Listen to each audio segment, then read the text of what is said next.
Oh my goodness. On top of that, it also gives you this really cool feature, and I mentioned this in the first video. It's collaborating both left and right channels to see it as one, and that's why it sees half the load. You know, I can make this amplifier do into half an ohm for a millisecond, and then there's my results, you know, distorted crap, which means that the amplifier will detect if it's seeing a balanced or unbalanced input. That's pretty damn honest. I mean, that's, you know, 80 watts of extra free lunch right there, thanks to the EPICFOUR from AudioControl.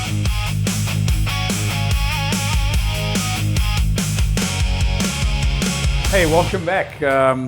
So I did say we would do a follow-up video on the EPICFOUR channel, but we had some viewers out there, and thank you for your input. We always appreciate it.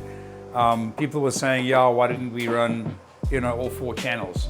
I did mention in the video that we would have probably a slight, maybe 10% loss, because the Amp Dyno, which is a Steve Mead collaboration with Tony Diamore, this is designed to run 2 channels. So what I've decided to do is start by doing a test with 2 channels on the 4-channel amp, and we'll run it to see how close we are to what it originally would have given. But in order to be fair to anyone, we're going to now bridge front, so it'll be a 2 ohm load, and then we'll bridge rear, which will also see a 2 ohm load. So it will be a 4 ohm load that the amplifier will obviously be seeing half of, because it's a stereo amplifier and bridge. So that would then run the full power supply of the amplifier, and we'll get a good indication, because the little EPICFOUR claims to do 200 watts, obviously into 2 ohms if you bridge it. Now naturally we'll then establish if it can do that. So let's start off with a 4 ohm per channel, which is half the amplifier, which obviously means the power supply is going to be working twice as hard. Then we're going to follow up with the EPIC5. So let's give it a go. So bring it up to, this is also 1% distortion. As you know, we don't run 5% because it's not going to be an accurate test. And we're running our standard voltage of, what are we running here, D? 13, 14 volts? 14.6. Yeah, which is about standard for any test. And we are getting 242 watts. That's pretty accurate. I mean, both channels, look at that linearity. That's impressive. The amplifier claims 200 watts. We're getting, you know, 442 watts extra, which is confirming that there's no smoke and mirrors here. This little guy is a single channel, so it's 100 watts. Oh my goodness, sorry, you're right. We haven't done the bridge mode yet. This is a single channel. This is a 4 ohm load. So that's double. That's actually what we were getting. I don't know what we were getting previously. I don't remember, but I'm pretty sure it's going to be close to this. So that's, yeah, you're quite right. So that's, okay. So we take 10% off that, because we're only running, instead of running a quarter of the amplifier, we're running half of the amplifier now. But now we're going to do the next test. We'll run the entire amp and put it into bridge mode and see what it is. So maybe it is 200, but it's still double than what it claims. One of the things I also want to mention, and I don't know if I covered it correctly in the first video, the input on this amp, it has just a set of RCAs, but it has auto sensing, where it would enable you to plug in either a high level signal or a low level signal through that same port, which means that the amplifier will detect if it's seeing a balanced or unbalanced input. If it's seeing a balanced input, which would be from a factory radio of sorts or high powered output, it automatically detects it and it puts it into that balanced mode, and it increases the rail input range of millivolts up to, I think it starts at 4 volts up to 11 if I stand corrected.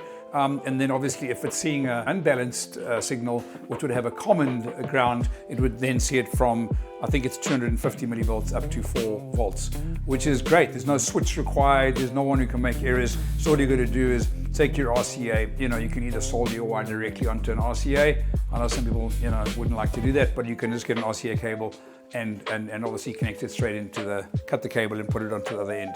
But that's just quite a nice little feature. I have already covered the points about the crossover, where you can switch it off. Very clever, so there's less switches, just one pot basically controls everything. So now Dinesh has wired it up into bridge. As you can tell on here, we've got this, I think this is the front channel. Is this the front or rear? Yeah. It's a front channel bridged. So that's a 4 ohm load we're putting in this dummy load. You can see when we run the test, it'll show us that it's seeing a 2 ohm load, and then of course this is the rear channel. Also a 4 ohm load, but it's seeing half that amplifier. Amplifier sees half that load predominantly because it's a stereo amplifier that's being bridged, not a mono amp. Mono amps only see the load that you're giving them, if that's a true mono. Let's run the test again in a 1K load, and we'll see exactly what happens. I have not tried this yet, so this is genuinely, we haven't rehearsed this. I have no idea. I mean, if it doesn't do the numbers, well, obviously it tells us the power supply isn't as strong as we hoped it to be, but I'm pretty sure it's going to do more than its rated power. Let's try it. And for ones you out there want to know, we run a 1K tone. Obviously, that's the middle of the frequency band. If you're running a low frequency amplifier, which is crossed over from, you know, anything that's not going to be full range, you run a 40 hertz tone. So there's the 4 ohm, as you can see. You can see the impedances that it's seeing, and off we go. Let's run it. 4 ohms is what it's obviously simulating. And we are getting up to, oh my goodness, 515. That's insane. Honest to God, I have not. This is a complete virgin run. 515 watts is pretty damn good. I mean, theoretically, if this amplifies, you know, so if we're talking full power now, using all the channels, because we've bridged front and rear, like I said, there's no compromise here. So there's the truth. The EPIC4 is a really, really powerful little, well-packed. I mean, dimensions of this thing, you can see, there's my hand.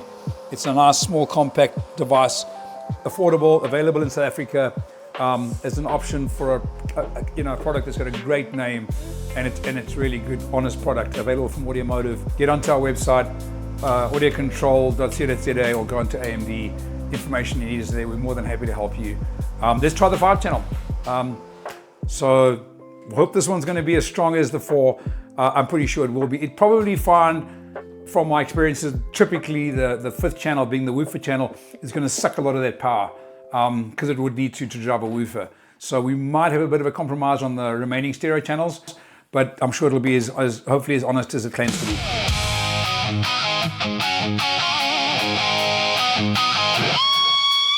We've now hooked up the EPIC5. What does it do? 300 watts, correct? If you look under the cable here, we've got a fixed coil back there. That was our old school dummy load test. It comes with a remote for the bass. You could run, I don't know, a line drive. And where do you connect them? Well, there you go. Audio control is thought ahead. Amplifier turns on. This provides you the turn on, provides you a ground wire, and it provides you a permanent live.